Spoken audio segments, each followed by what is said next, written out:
দাম কমেছে তাই রসুনের আচারটি বানিয়ে সুযোগটা কাজে লাগিয়েই ফেললাম। একেবারে দুর্দান্ত হবে, যেটা রসুনের আচার কেউ বুঝতেই পারবে না এটা কী দিয়ে তৈরি করা এবং কী ধরনের রেসিপি, সেটাই আপনাদেরকে শেয়ার করতে চলেছি। আপনার সাথে থাকবেন। তবে বলে নিই, সর্বপ্রথম আসসালামু আলাইকুম। কে কই থেকে ভিডিওতে দেখছেন জায়গাটি মেনশন করবেন, লাইক কমেন্ট শেয়ার করতে ভুলবেন না। যদি ভিডিওতে দেখে থাকেন থাম্বনেল দেখে নতুন আমার সাবস্ক্রাইবার হতে থাকেন বা নতুন ফলোয়ার হয়ে থাকেন, সেক্ষেত্রে বলবো পেজ থেকে দেখলে পেজটি ফলো করবেন, ইউটিউব চ্যানেল থেকে দেখলে চ্যানেলটি সাবস্ক্রাইব করে দিয়ে বেল আইকন প্রেস করে রাখবেন, তাহলে নিত্য নতুন এভাবে শিক্ষামূলক বিভিন্ন কন্টেন্ট পেয়ে যাবেন। চলুন তাহলে মূল ভিডিওতে চলে যায়। এখন যে কাজটা করব, আমি অনেকগুলো 100 টাকা দামের যেহেতু বর্তমান রসুনের দর, সেই হিসাবে আমি অনেকগুলো রসুন কিনেছি। তবে এর মধ্যে 1 কেজি পরিমাণ বেছে নিলাম। এই 1 কেজি থেকে আমি ছোলার চেষ্টা করছি, পুরো 1 কেজিতে বানাবো না, কয়েকটা আমি কিছু পরিমাণ বানাবো। কারণ আসলে আমি প্রতিনিয়ত যেহেতু বিভিন্ন রেসিপি দেখাই, তাই আপনার বানানোর স্বার্থে বা দেখানোর ভিডিও কন্টেন্ট দেখানোর স্বার্থে আমি যতটুকু প্রয়োজন এতটুকু নিচ্ছি।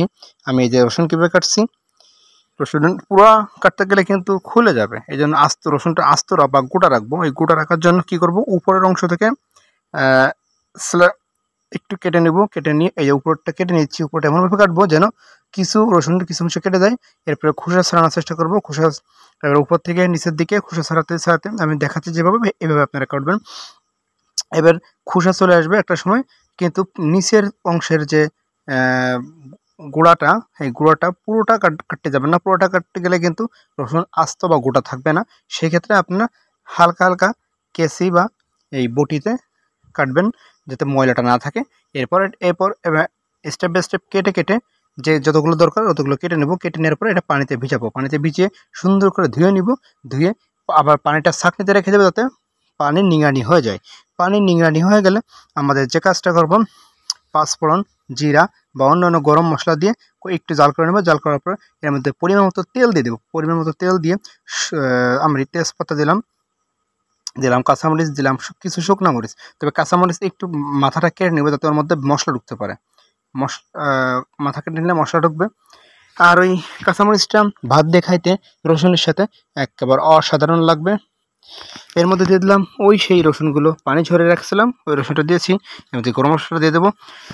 তবে বলে রাখি, আদার গুঁড়া যদি ঘরে থাকে ভালো হয়, যদি আদার গুঁড়া না থাকে আদা বেটে নিলেও সমস্যা নেই, আদা বেটে দিয়ে দেবেন এর মধ্যে।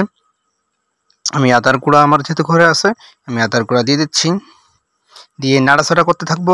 এমনভাবে আমরা নাড়াবো, এই আদার গুঁড়া এমনভাবে নাড়াবো যেন একবার রসুন আগা গুঁড়া সব জায়গাতে চুলার হিটটা লাগে। আর কতক্ষণ পর্যন্ত জ্বালাবো, যতক্ষণ রসুনটা সিদ্ধ না হয়।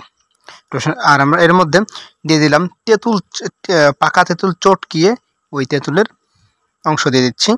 যে তবে আপনারা বলবো কেমিক্যালযুক্ত কোনো টক ব্যবহার করবেন না, সরাসরি গাছের তেঁতুল ব্যবহার করবেন, যাতে আপনারা স্বাস্থ্যসম্মত ফুড পান, হেলদি ফুড পান।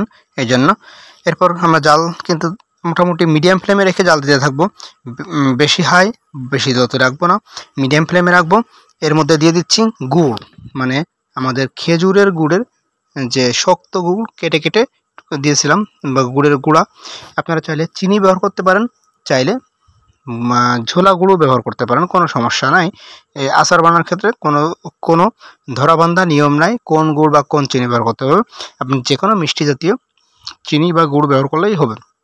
এরপর আমাদের জাল কিন্তু মোটামুটি জাল দিয়ে যেতে হবে এবং অনবরত নাড়তে হবে। নাড়তে নাড়তে এর মধ্যে দিয়ে দিলাম একটু বিট লবণ আর খাবার লবণ একটু দিয়ে দেবো। দিয়ে নাড়াচাড়া করতে থাকবো। এই নাড়াচাড়া করতে করতে একটা সময় দেখব সিদ্ধ হয়ে গেলে আমরা কিন্তু এটা নামিয়ে আমরা কাঁচের বয়ামে রেখে ফ্রিজে রাখলে আমি মোটামুটি মাসের পর মাস খেতে পারবো। আর যখনই ফুরায় যাবে আবার তৈরি করে নেবেন। এটা খিচুড়ি ভাত, সাদা ভাত বা যে কোনো খাবারেই, বিরিয়ানির মতো খাবারেও কিন্তু ব্যবহার করতে পারেন। খুবই স্বাস্থ্যসম্মত, কোনো প্রকার ক্ষতি হবে না। এমনকি রসুন আপনারা জানেন বিভিন্ন রোগের মহৌষধ হিসেবে ব্যবহার করা হয়ে থাকে। অতএব আপনারা রসুনের এই আচারটি এড়িয়ে যাবেন না। আমি আবারও বলছি, আপনারা যদি ভিডিওটি ভালো লাগে লাইক করবে বা লাভ রিয়াক্ট দিবেন, যদি ভালো না লাগে হা রিয়াক্ট দিবেন। আর লাইক কমেন্ট শেয়ার করতে ভুলবেন না। শেয়ার করে রেখে দিলে অবশ্যই উপকৃত হবেন। অবশ্যই নতুন রেসিপি আসার আগ পর্যন্ত আপনারা ভালো থাকবেন। আপনাদেরকে ধন্যবাদ। আল্লাহ হাফেজ।